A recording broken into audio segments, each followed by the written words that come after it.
अस्सलाम वालेकुम। Welcome to Shah group education channel. बच्चों, हम लोगों ने last time second year mathematics में एक्सरसाइज 3.2 एरिया को डिस्कस किया था, जिसके फार्मूले आपके सामने स्क्रीन पर मौजूद हैं। ये फार्मूला 4 से आपको नज़र आ रहा होगा। इसके अलावा फार्मूला 1, 2, 3 पिछली वीडियोस में हमने आपको बताया था क्या थे। तो इस तरह हम लोगों ने 6 फार्मूले एरिया के डिस्कस किए थे, जिसमें फार्मूला 4, इसके अलावा फार्मूला 5 और फार्मूला 6 आपकी स्क्रीन पे मौजूद है। इसके अलावा हमने एक परपेंडिकुलर डिस्टेंस को जो है वो आपके सामने डिस्कस किया था और बताया था कि किस तरह से परपेंडिकुलर डिस्टेंस में फार्मूला बनता है। इसमें हमने आपको कहा था कि लाइन की इक्वेशन को मॉड में रखकर ए एक्स और वाई के कोफिशिएंट्स का नीचे स्क्वायर लिया जाता है। आज हम डिस्कस करेंगे exercise 3.3, second year mathematics exercise 3.3 तो आज हम डिस्कस करने के लिए जा रहे हैं। एक्सरसाइज 3.3 क्या है? एक्सरसाइज 3.3 में कई थ्योरीज हैं जो हम डिस्कस करेंगे, जिसमें थ्योरी नंबर 1। सबसे पहले हम पहली थ्योरी को डिस्कस करते हैं, जिसका नाम है pair of lines. Pair of lines क्या है ये मैं आपको बताता चलूं। एक ग्राफ है हमारे पास और इस ग्राफ में दो एक्सिस हैं, एक एक्स और एक वाई। ऐसी दो लाइंस जो ठीक ओरिजिन पर आकर कट करें, ऐसी दो लाइंस जो ओरिजिन पर आकर कट करें उन्हें पेयर ऑफ लाइंस कहते हैं। L1 और L2 दो लाइंस हैं। आपने 2.5 में पढ़ा था कि जब लाइन ओरिजिन से गुजरती है तो उसका y इंटरसेप्ट 0 हो जाता है। तो एक फॉर्मूला था y = mx + b, लेकिन चूंकि लाइनें ओरिजिन से गुजर रही हैं तो इसमें b 0 हो जाएगा। इक्वेशन बनेगी y = mx। इसका फॉर्मूला होता है y = m1x और दूसरे का होता है y = m2x। अच्छा, अब b कहाँ गया? क्योंकि ओरिजिन से गुजर रही है लाइंस, तो दोनों का y इंटरसेप्ट 0 हो गया। इसके अलावा m1 और m2 दो स्लोप क्यों हैं? क्योंकि लाइंस की जो पोजीशन है वो चेंज है। तो लाइंस की पोजीशन चेंज होने की वजह से उनका एंगल भी चेंज है। तो जब एंगल चेंज होता है तो स्लोप भी चेंज हो जाता है। तो पेयर ऑफ लाइंस कहलाती है y = m1x और दूसरी कहलाती है y = m2x।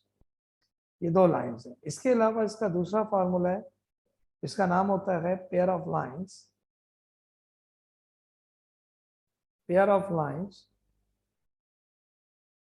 With slope values. Slope values के साथ होती हैं और इसको ऐसे लिखते हैं y = -h plus √h² - ab upon b x, इसी तरह दूसरा फार्मूला होता है y = -h minus √h² - ab upon b और साथ में आता है x।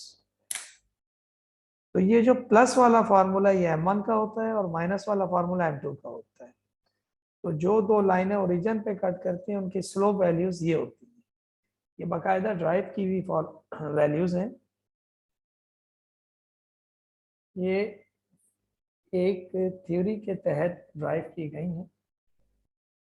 आइए आगे डिस्कस करते हैं कि इनका होगा क्या, यानी इन स्लोप्स की वैल्यूज को किस तरह से हल करना है।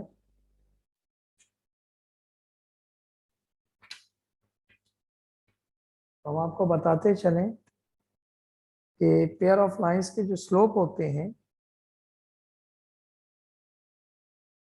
पेयर ऑफ लाइंस में जो m1 स्लोप होता है उसकी वैल्यू होती है -h plus √h² - ab upon b और इसी तरह m2 की वैल्यू होती है -h minus √h² - ab upon b। अब हम क्या करेंगे, इसमें सम ऑफ स्लोप्स निकालेंगे। सम ऑफ स्लोप्स, SOS का मतलब है सम ऑफ स्लोप्स। यानी इन स्लोप से दो चीजें बनती हैं, एक है सम ऑफ स्लोप्स, एक होता है प्रोडक्ट ऑफ स्लोप्स। हमने ऐसे फार्मूले फर्स्ट ईयर 3.6 में भी देखे होंगे, sum of roots, product of roots. तो सम ऑफ स्लोप्स का फॉर्मूला होता है m1 प्लस m2 ये बराबर होता है -2h अपॉन b। इसके अलावा एक फॉर्मूला होता है प्रोडक्ट ऑफ स्लोप्स, ठीक है। एक फार्मूला होता है सम ऑफ स्लोप्स और एक फार्मूला होता है प्रोडक्ट ऑफ स्लोप्स। जो प्रोडक्ट ऑफ स्लोप्स का फार्मूला है इसको लिखते हैं m1 multiply m2 a upon b। ये ड्राइव इस तरह हुआ है कि इन दो वैल्यूज को अगर ऐड करवाया जाए तो ये बन जाएगा, इन्हीं दोनों वैल्यूज को मल्टीप्लाई करवाया जाए तो ये बन जाएगा, ठीक है। इसके अलावा एक होता है एंगल बिटवीन लाइंस, यानी इसी पेयर ऑफ लाइंस के दरमियान एक एंगल बनता है, इसका नाम होता है एंगल बिटवीन लाइंस, ठीक है। ये मैं आपको बताने जा रहा हूं, angle between pair of lines. ये जो एंगल है ये पेयर ऑफ लाइंस के दरमियान है और इसका एक स्पेशल फार्मूला है। फर्ज ये दो लाइनें हैं, एक x है और एक y है, और दोनों लाइनें ओरिजिन से आकर कट कर रही हैं, L1 और L2। इनके दरमियान एक एंगल बन रहा है थीटा। इसका फार्मूला होता है tan theta 2 root h square minus A B upon a plus B. यानी जब भी दो पेयर ऑफ लाइंस के दरमियान एंगल निकालना होगा उसका ये फार्मूला है 2 root h square minus A B upon a plus b. इस एंगल फार्मूले से दो कंडीशंस बनती हैं। कंडीशंस क्या हैं वो भी बता देता हूं। पहली कंडीशन, इफ अगर h स्क्वायर माइनस ए बी 0 हो जाए देन टू लाइंस, तो फिर वो जो दो लाइंस होती हैं आर को इंसिडेंट, उन्हें कहा जाता है कि वो लाइंस को इंसिडेंट है, ठीक है। को इंसिडेंट, जो को इंसिडेंट है इसे ओवरलैपिंग भी कहते हैं। यानी कि अगर ये चीज 0 हो जाए तो दो लाइनें आपस में ओवरलैप करेंगी। किस तरह, ये पॉइंट है, एक लाइन ऐसे आएगी दूसरी भी इसी के ऊपर से आ जाएगी और उसके दरमियान एंगल क्या हो जाएगा, 0, ठीक है जनाब।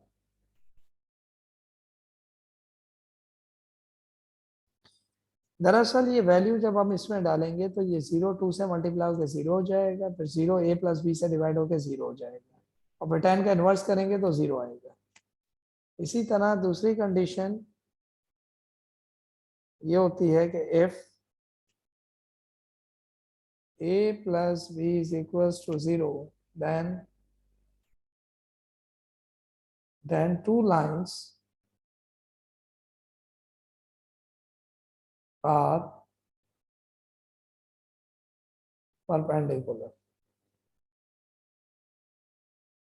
यानी इसमें यूं होता है कि एक लाइन यहाँ से जा रही होती है और एक लाइन यहाँ से आ रही होती है और इनके दरमियान एंगल 90 का बन जाता है, ठीक है। दो लाइंस आपस में क्या हो जाती हैं, परपेंडिकुलर।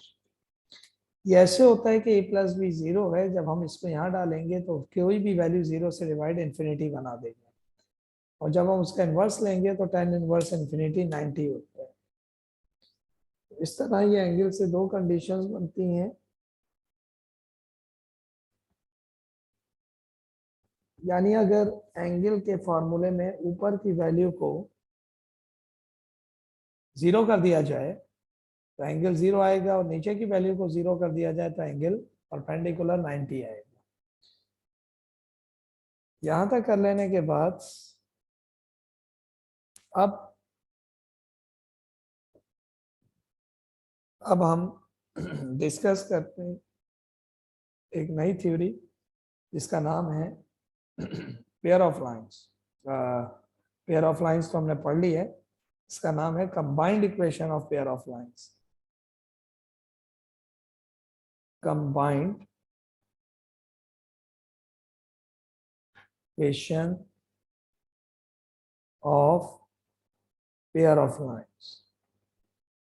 इसका दूसरा नाम भी होता है जिसे होमोजीनियस सेकंड डिग्री कहते हैं। इसी को combined equation of pair of lines को होमोजीनियस सेकंड डिग्री भी कहते हैं। इसका फार्मूला होता है ax² plus 2hxy plus by² 0।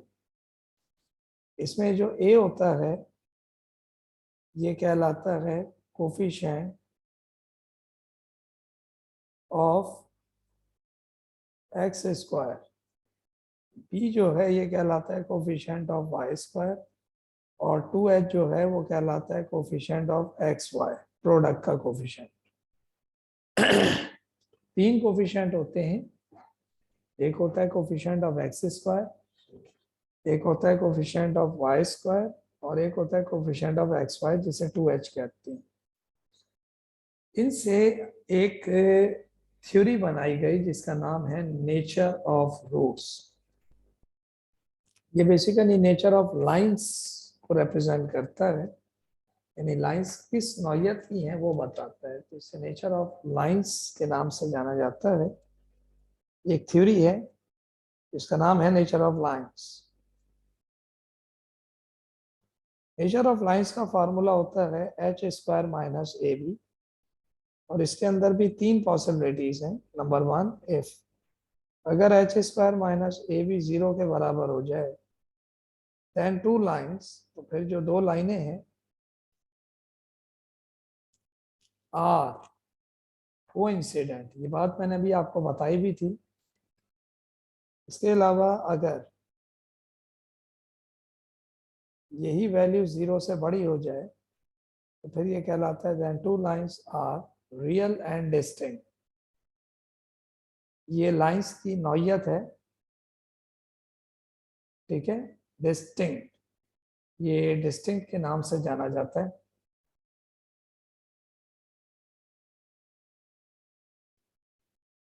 ठीक है। इसके अलावा तीसरा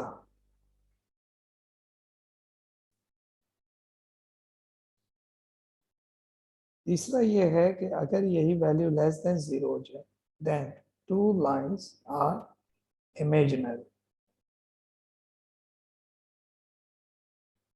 तो ये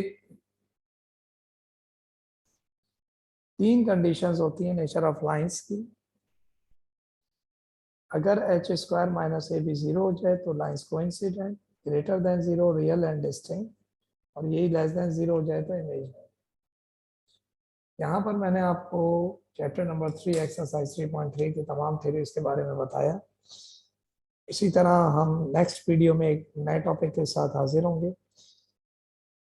अगर आप इसी तरह हर एक्सरसाइज के फार्मूले और थ्योरीज को सीखना चाहते हैं तो Shah group of education channel को सब्सक्राइब कीजिए, बेल आइकन को प्रेस कीजिए और अपने दोस्तों में ज़्यादा से ज़्यादा इस चैनल को शेयर कीजिए। इंशाअल्लाह ताला फिर हम एक नए लेक्चर के साथ आपसे मुलाकात करेंगे। इस अपनेपन के साथ कि आप अपना बहुत ख्याल रखेंगे। अस्सलाम वालेकुम।